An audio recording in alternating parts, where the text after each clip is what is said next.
اعوذ بالله من الشیطان اللعین الرجیم بسم الله الرحمن الرحیم.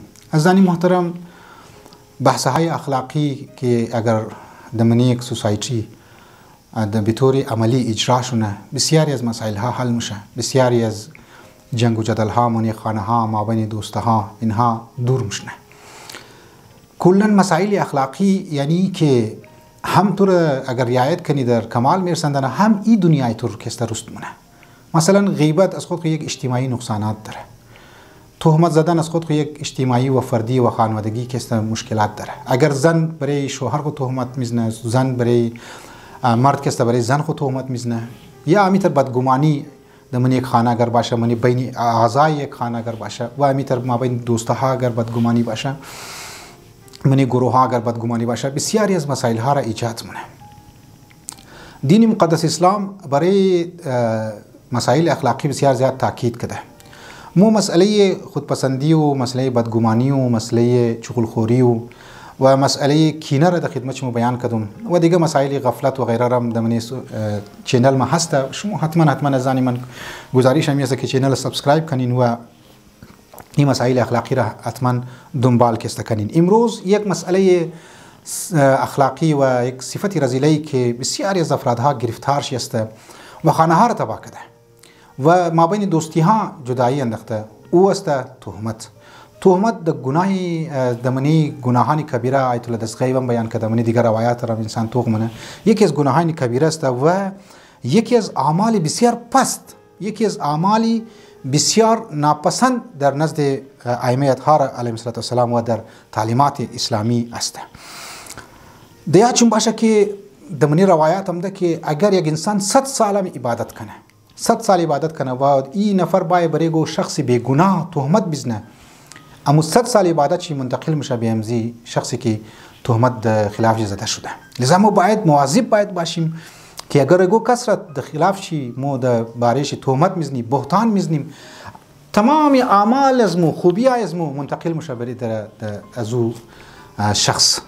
و تهمت مو میگن، تهمت معنیش اینه که یک چیزی که انسان انجام نداده و وقتی که انسان میشنوه یار فلان آدم فلان دوست یعنی تر درباره تو گفته، انسان متحیر میشه، انسان حیران مونه که یار واقعا ما میتر کار کردم، در کجا ما ایگه بزدم، در کجا ما ای حرکت کردم، در کجا ما ای را گفتم. انسان حیران مونه که یار فلان شخص ایگه به خلاف ما گفته، ناراحت میشه.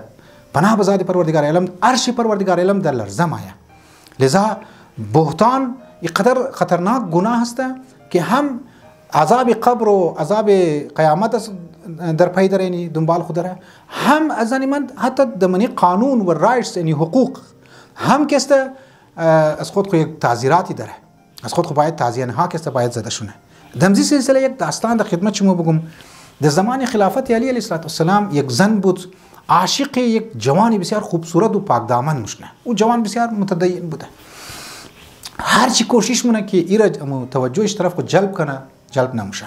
آخری یک روز چندن تخم را کسته میگیره، میده مونه منی از کاسه کسته میندازه، تخم را کسته میندازه، مو زردی شیر کسته برمونه، اما سفیدی زرمونه دیده، سفیدی زردی کسته کم گاڑه است، معنی دی سپرم انسان است.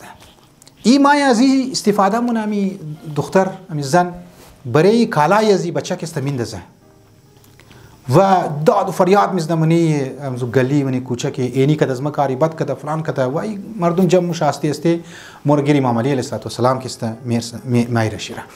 اونجا میگه چی شده؟ اونجا مردم ها جمع میشه، امام علی علیه السلام میخواد قضاوت کنه، فیصله کنه. میگه انت کار کده این توخ کو اینی کالای شم کسته کالای یاد کالای خود میندازه، کالای خود از خود میندازه. میگه این توخ کو کالای از مم کسته لکی کسته اسپرم و منی کسته است.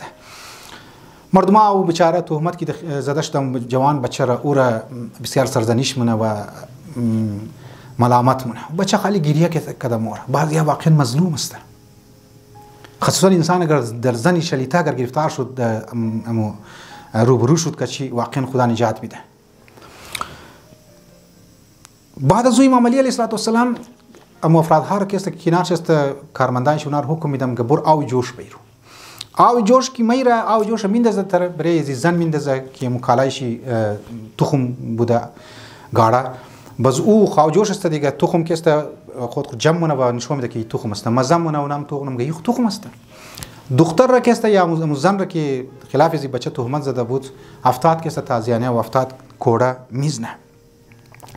لذا زنی من هم تهمت زدن هم در این دنیا که اگر اسلامی حکومت باشه صحیح معنی اونجی سزا داده و مششیر، هم در اون دنیا ما چرا باید خلاف کو کس که حتما اصلا کار نکده یا ما در یک غلط فهمی مبتلا هستم که یار اینی کار که او کده بس رفت در دل ما ده که ای در خلاف از ما مونه درو مرد رو مگه مرد رو نشانه میگیره و بس تقریبا تمام جایا که است بور پور کو که یار ای خود خلاف از منی کار کده نه خود در خلاف از منی گپ زده.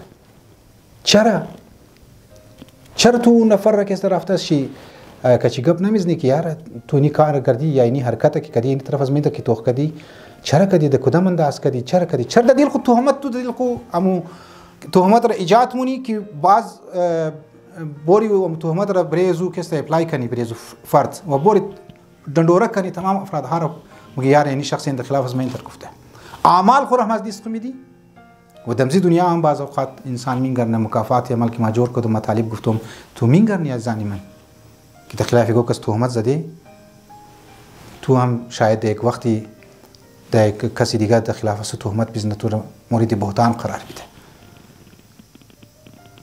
همیشه باید انسان از پروردگار علم کمک بخواه.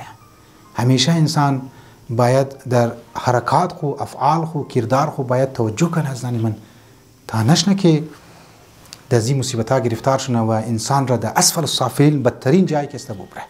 پروردگار علم دسته های از ما و شمور بگیره عاقبت از ما و شمور بخیر ختم کنه و مورد توفیق بده که ما کم در برای اعمال خو کردار خو یک فکری کنیم